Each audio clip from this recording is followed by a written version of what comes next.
So where do we begin? How are we going to find the person who committed this crime? Obviously, we could look at the results of any forensic tests, we could talk to eyewitnesses and so on. But forensic tests take time and don't always provide a conclusive result. They might only provide part of the information you need, and eyewitness accounts are not always available.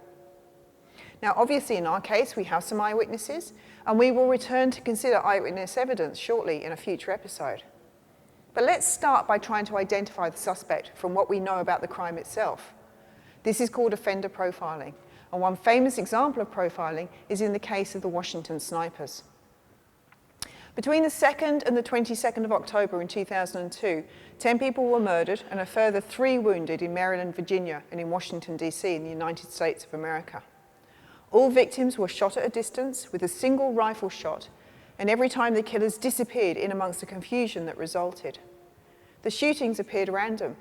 They took place in grocery store car parks, at petrol stations, while victims were mowing their lawns or sitting reading a book. There was nothing to link the victims. These shootings appeared, for all intents and purposes, to be random. Now, understandably, these shootings caused fear and panic in the community. The pressure was on to apprehend the culprit, but for investigators, there really wasn't that much to go on. Eyewitness accounts were few and often contained conflicting information.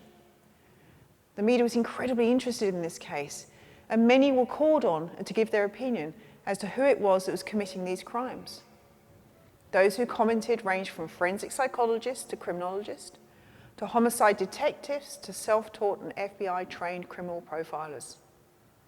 Now, these publicly available profiles, while far less detailed than would be developed for use in a typical case, give us a unique opportunity to look at what the profiler said the culprit or culprits would be like. And we can compare these descriptions with the known characteristics of those who were subsequently caught and convicted of these crimes. So, if we limit ourselves to just those profiles provided by self-professed profilers or FBI-trained profilers, we can see there's some inconsistencies in their comments. So on the topic of who is the sniper, Pat Brown, who is a self-taught profiler and author, stated on CNN on October the 11th, 2002. So at this stage, 9 days and 9 shootings into this spate of criminal activity.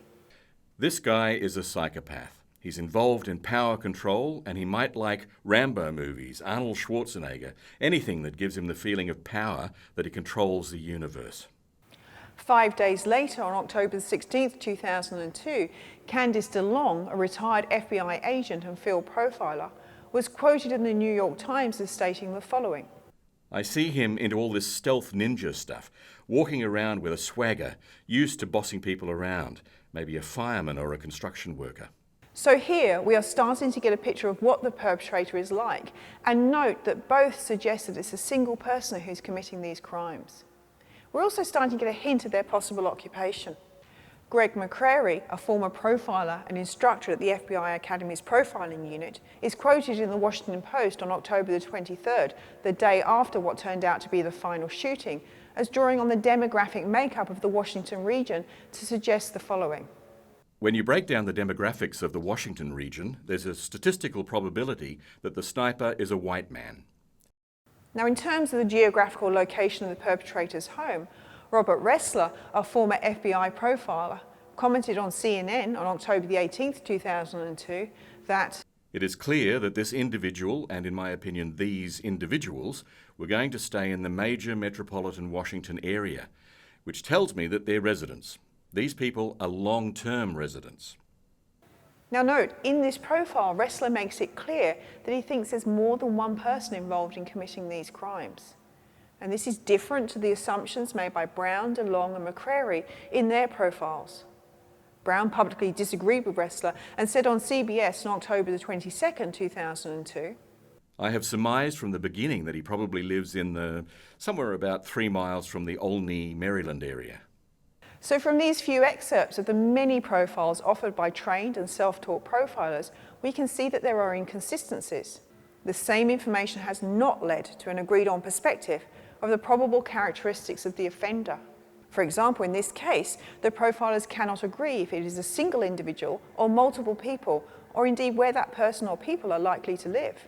And in fact, when you consider those caught and convicted of these crimes, that is John Mohammed, a 41-year-old Gulf War veteran, and 17-year-old John Lee Malvo, an immigrant from Jamaica, you can see there are some other issues in their profiles. For example, the assumption made on the basis of the ethnic makeup of the Washington region was that the perpetrator would be white.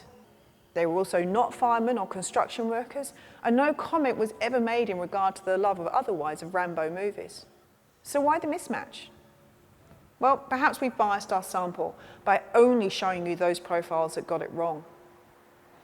It's a possibility, but there is nothing to suggest in the many articles and books that have been written on the subject that an accurate profile helped apprehend the suspects. Rather, it seems that in this case, that a phone call from someone claiming to be the shooter that linked these crimes to an earlier shooting where a fingerprint had been found and had been kept on file was actually critical in solving this case.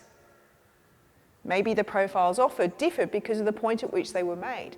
That is, they were all made at different points in the sequence of shootings, and possibly more information about the characteristics of the shooter or shooters emerged as time went on. And this is certainly true.